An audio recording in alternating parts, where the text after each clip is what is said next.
This is where I shat my trousers. As you might imagine, I was in complete shock, and I immediately said yes. My own music video had already left me a bit stumped as to how to continue, and now that I got the chance to work on an official music video instead, I figured I'd just focus all my attention on that instead. But unfortunately, what came after is what we might call a long-ass wait. They wanted to work with me, but without a contract, a song, or any form for direction, there's not much I could do. We were sketching up some loose ideas for what we might make though, and I messaged my contact at Krypton back and forth several times to hear about updates and see if I could get a few more details to prepare. After several months, I'd finally gotten a contract though.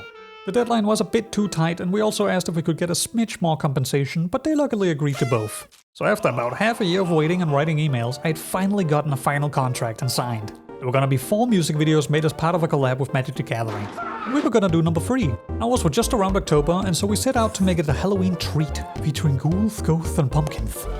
The song, by the way, was by Camilla, but it wasn't fully finished, so whilst we did have some lyrics... what the fuck? It wasn't quite enough to get going yet, so I was urging them to give me an early version of the song as soon as possible. And in the meantime, me and Chocoholic Monkey were touching up our ideas and trying to prepare as much as possible ahead of time.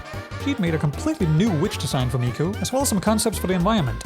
I'm absolutely in love with the Halloween aesthetic. The combination of purples and oranges just tickles my brain in the best way possible. Believe it or not, but when I was brainstorming the setting for this animation, I was actually heavily inspired by My Little Pony.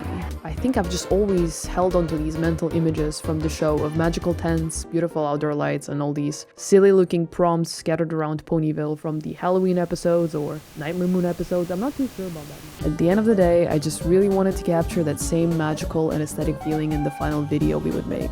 That is that.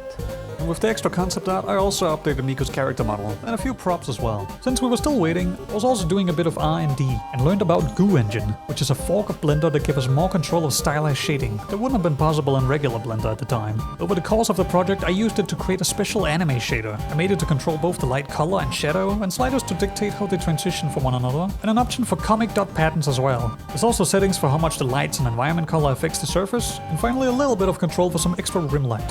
This same shader is used for nearly every object in the entire music video, with just a few extra tweaks wherever it was necessary.